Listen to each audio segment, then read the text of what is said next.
Are studio all info में आपका स्वागत दोस्तों। मेरा नाम लक्ष्मण परमार। तो આજે આપણે વાત કરવાના છે આધાર કાર્ડમાં મોબાઈલ નંબર લિંક કેવી રીતે કરવા, તે પણ ઘર બેઠા। આધાર કાર્ડની અંદર તમારે મોબાઈલ નંબર ન હોય રજીસ્ટર, તો ઘરે બેઠા રજીસ્ટર કેવી રીતે કરવા, અથવા તમારે આધાર કાર્ડમાં મોબાઈલ નંબર બદલવા હોય તો બીજા મોબાઈલ નંબર તમારે કેવી રીતે અપલોડ કરવા, તે બધી જ માહિતી આપણે આ વિડીયોમાં લેવાના છે। તો વિડીયો સારો લાગે તો એક લાઈક કરી દેજો, ચેનલમાં પહેલી જ વખત આવ્યા હોય તો સબસ્ક્રાઈબ કરી દેજો અને બેલ આઇકન પ્રેસ કરવાનું ભૂલતા નહીં મિત્રો। તમને આવા જ નોલેજેબલ વિડીયો મળતા રહેશે અને વિડીયો સારો લાગે તો મિત્રો લાઈક કરજો। લાઈક કરવાથી અમને મોટિવેશન મળે છે અને આવા નોલેજેબલ વિડીયો અમે તમારા માટે બનાવી રહેશું। તો વિડીયોમાં લાઈક અવશ્ય કરજો અને તમારા મિત્રો સાથે શેર કરજો। તો ચાલો મિત્રો આપણે જોઈએ આધાર કાર્ડમાં મોબાઈલ નંબર લિંક કેવી રીતે કરવા, તે પણ ઘેર બેઠા। મિત્રો આપણું બીજું પણ ચેનલ છે લીવ વ્લોગ કરીને, તેની લિંક હું ડિસ્ક્રિપ્શનમાં આપી દઈશ। તમે ડિસ્ક્રિપ્શનમાં જઈ અને લીવ વ્લોગ ચેનલ પણ વિઝિટ કરી શકો છો। તેમાં આપણે ટૂર વ્લોગ બધાય મેળવીએ છીએ, જે કે ઓશો આશ્રમ, નીલકંઠ મહાદેવ, માધવપુર બીચ, એ રીતના બધા જ વ્લોગ વિડીયો મેળવીએ છીએ। તો લીવ વ્લોગ ચેનલને તમે વિઝિટ કરશો, ડિસ્ક્રિપ્શનમાં હું તેની લિંક આપી દઈશ। ઓકે મિત્રો, તો ચાલો આપણે કોમ્પ્યુટર સ્ક્રીન તરફ જઈએ અને લઈએ બધી જ માહિતી। મોબાઈલ નંબર આધાર કાર્ડને અંદર અપડેટ ઘરે બેઠા કેવી રીતે કરવા, તો ચાલો મિત્રો કોમ્પ્યુટર સ્ક્રીન તરફ। તો દોસ્તો તમારે મોબાઈલમાંથી કોઈ પણ એક બ્રાઉઝર ઓપન કરી લેવાનું છે। આપણે ક્રોમ બ્રાઉઝર ઓપન કરી લઈએ। બ્રાઉઝર ઓપન કર્યા બાદ તમારે અહીંયા સર્ચ કરવાનું છે, જોઈ લેજો IPPB। તો આપણે સર્ચ કરી લઈએ તો પહેલી જ વેબસાઇટ છે મિત્રો IPPB, જોઈ લેજો, Indian post payment bank. Okay, એના ઉપર તમારે ક્લિક કરી દેવાનું છે। જેવું મિત્રો તમે ક્લિક કરશો તો આ રીતની કંઈક તમારે વેબસાઇટ ખુલી જશે। ઓકે મિત્રો, આ રીતના પોપઅપ આવે તો તેને તમારે બંધ કરી દેવાનું છે અહીંથી। ઓકે, પછી મિત્રો અહીંથી તમે લેંગ્વેજ ચેન્જ કરી શકો છો। જો અહીંયાથી તમે લેંગ્વેજ, જો ઇંગ્લિશ ના સમજાય, પ્રોબ્લેમ થાય તો અહીંથી તમે લેંગ્વેજ ચેન્જ, તો આખી જોવો વેબસાઇટ આપણી ગુજરાતી લેંગ્વેજમાં કન્વર્ટ થઈ ગઈ છે મિત્રો। ઓકે, પાછું આપણે ઇંગ્લિશમાં ગયા। તો તમારે અહીંયા સર્વિસ રિક્વેસ્ટ લખેલું છે ને, ત્યાં તમારે આવવાનું છે અને IPPB કસ્ટમર છે ને ત્યાં તમારે ક્લિક કરી દેવાનું છે। ઓકે મિત્રો, તો આપણે અહીંયા ક્લિક કરી દઈએ। જેવું તમે એના ઉપર ક્લિક કરશો એટલે નવો વિન્ડો ખુલશે મિત્રો। આ રીતનો આપણે નવો વિન્ડો એક ખુલી ગયો છે। હવે અહીંયા ઘણી પ્રકારની તે લોકો સુવિધાઓ સર્વિસ પૂરી પાડે છે, તેમાં આપણે મોબાઈલ નંબરમાં જવાનું છે। અહીંયા જોજો મિત્રો, જો અહીંયા લખેલું છે આધાર મોબાઈલ નંબર અપડેટ। ઓકે, અહીંયા આપણે ક્લિક કરી દેવાનું છે। જેવું તમે ક્લિક કરશો પછી થોડા નીચે પાછું સ્ક્રોલ કરવાનું છે મિત્રો,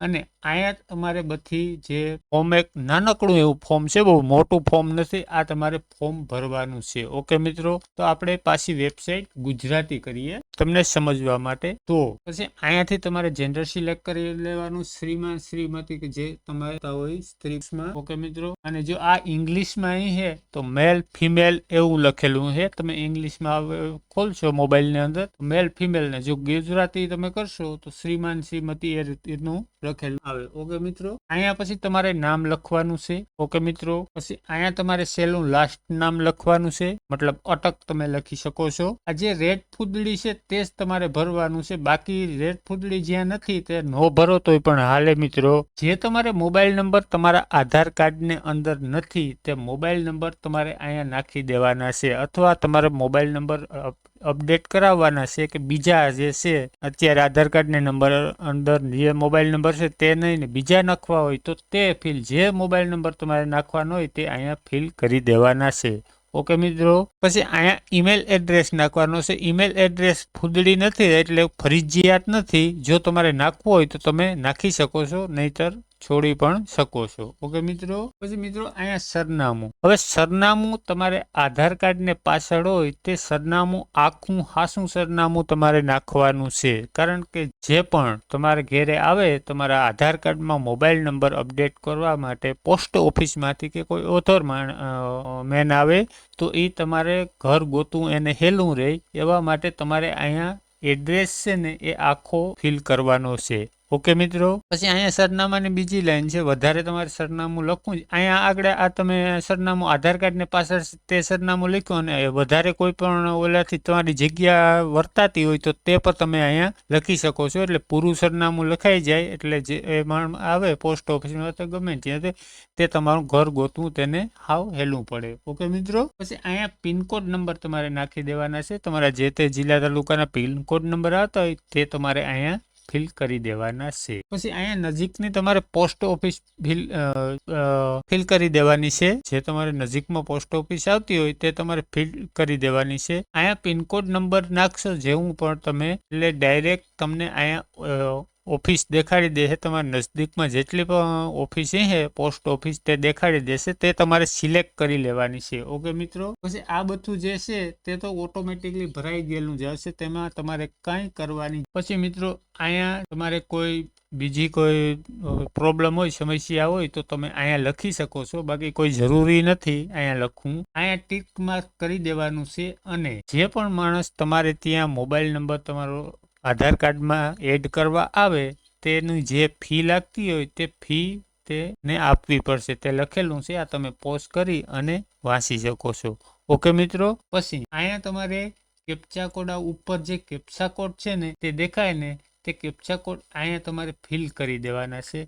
જેવા તમે કેપ્ચા કોડ ફિલ કરી અને સબમિટ ઉપર અહીંયા ક્લિક કરશો એટલે એક તમને નંબર મળી જશે સિરિયલ નંબર. તે સિરિયલ નંબર જે પણ માણસ તમારે ઘેરે આધાર કાર્ડમાં મોબાઈલ નંબર અપડેટ કરવા આવે ફિલ કરવા તેને તમારે તે સિરિયલ નંબર દેવા પડશે. તો આપણે છે ને પહેલાં આ ફિલ કરી લઈએ બધું એટલે તમને ખબર પડી જાય કે આપણે પોસ્ટ ઓફિસ કઈ રીતના ગોતવી. ઓકે મિત્રો. તો જોઈ લેજો મિત્રો જેટલી પણ મેં અહીંયા એડ્રેસ નાખેલો છે તેમાં નજીકની જેટલી પણ પોસ્ટ ઓફિસ છે તે મને અહીંયા દેખાડી દીધી છે. હવે અહીંયાથી કોઈ પણ હું એક પોસ્ટ ઓફિસ સિલેક્ટ કરી શકું. જે પણ મને હાવ નજદીક પડે છે તે હું કોઈ પણ એક પોસ્ટ ઓફિસ સિલેક્ટ કરી શકું. આપણે પોસ્ટ ઓફિસ સિલેક્ટ કરી લીધી. હવે ડાયરેક્ટ મેં આગળ જે કીધું તે અહીંયા ટિક માર્ક કરી અહીંયા કેપ્ચા કોડ નાખી અને સબમિટ ઉપર તમારે ક્લિક કરી દેવાનું છે. એટલે જે પણ માણસ તમારે એક તમને સિરિયલ નંબર મળી જશે. તે સિરિયલ નંબર તમારે હાંસવીને રાખવાનો અને જે પણ માણસ તમારે ઘેરે આવે તમારો મોબાઈલ નંબર અપડેટ કરવા તેને નજીવી ફીસ જે હોય પોસ્ટ ઓફિસની તે ફીસ ચૂકવી અને તમારો મોબાઈલ નંબર ઘર બેઠા તમે અપડેટ કરાવી શકો છો અથવા નવો મોબાઈલ નંબર તમારા આધાર કાર્ડમાં લિંક કરાવી શકો છો. તો મિત્રો તમારે ક્યાંય ધક્કા ખાવાની જરૂર નથી. ઘેરે બેઠા તમારો મોબાઈલ નંબર તમારા આધાર કાર્ડમાં બીજો નંબર અપડેટ કરાવવો હોય તો એ કરી દેશે. અને તમારે આધાર કાર્ડને અંદર મોબાઈલ નંબર ન હોય તો નવો મોબાઈલ નંબર પણ લિંક કરી દેશે. તો મિત્રો વિડીયો સારો લાગ્યો હોય તો લાઈક કરી દેજો. ચેનલમાં પહેલી જ વખત આવ્યા હોય તો એક સબસ્ક્રાઈબ કરી દેજો અને બેલ આઇકન પ્રેસ કરવાનું ભૂલતા નથી. સાથે જ તમારા મિત્રો સાથે શેર કરજો કોઈને પણ આ માહિતી કામ લાગે. અને મિત્રો ફરી વાર કહી દઉં કે વિડીયો સારો લાગે તો એક લાઈક કરજો. લાઈક કરવાથી અમને મોટિવેશન મળે છે અને આવા જ વિડીયો તમને મળતા રહેશે. થેન્ક યુ દોસ્તો.